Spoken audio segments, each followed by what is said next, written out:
there were 7 tornadoes in an outbreak one evening here in Zandt County.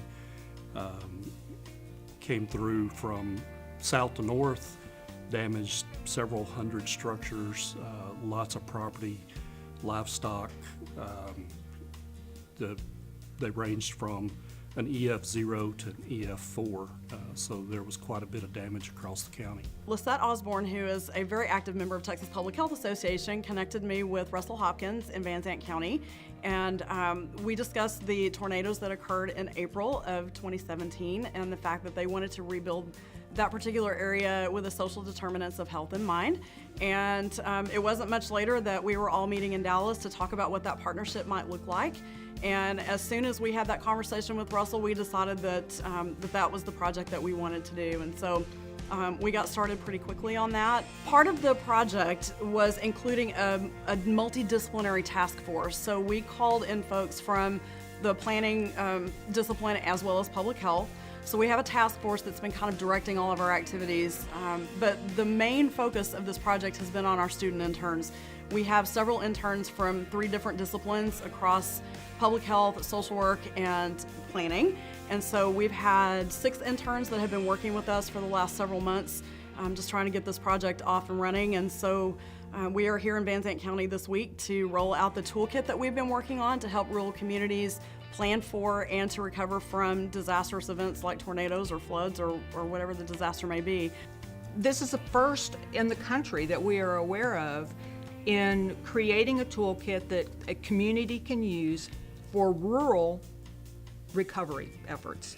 Lots of resources in urban areas, not so much in rural areas. This is a first, and it's exciting. Looking at the rural communities, we realized that there were a lot of problems which they faced in response to the disasters compared to the urban areas.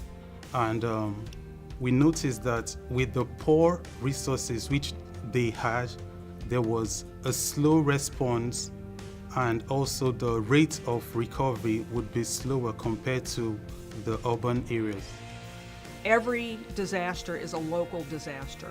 Once it escalates to the point where resources are used up and then folks are reaching out to the county, they're reaching out to the state, and in certain instances reaching out to the federal government for assistance, then there are more things that come to bear. But when you're talking about a rural community and those resources that are available to that local community in a remote rural area, you may have an EMS system, ambulances, you may have 1 or 2 in a county.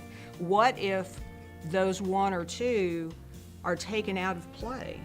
Then where do those resources come from? How are you going to transport victims? How are you going to mobilize supplies? The rural communities, they lack the resources, and they lack a kind of plan to address disasters.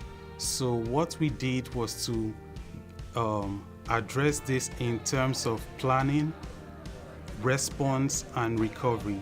So the toolkit needs to be had beforehand. They need to understand the materials in the toolkit before the disasters occur, and they also need to understand what resources are available to them whenever these disasters occur. We are writing this toolkit based on the social determinants of health perspective, and by this we mean the conditions in which the people live in which they were born in which they grow in which they learn, and in which they will age. And this helps us because we'll be able to write something that the people could relate to, not just something abstract that wouldn't matter to them. So by doing this, we first came to Canton, to Zandt County, and met with the residents of the community and interviewed them and got information we needed from them. And by getting this information, we would write a toolkit and would develop something that would directly relate to them. We looked at the immediate needs assessment. We looked at the finance and how they could gather resources towards getting a quick response and also to address the recovery. We tried to get a recovery measurement tool which they can use to assess their level of recovery. And we also looked at animal care being a very vital part of the communities. The toolkit will be disseminated in the first quarter of 2018. It will be available free of charge on the Texas Public Health Association website, on the American Planning Association Texas chapter website, and on the Planners for Health website.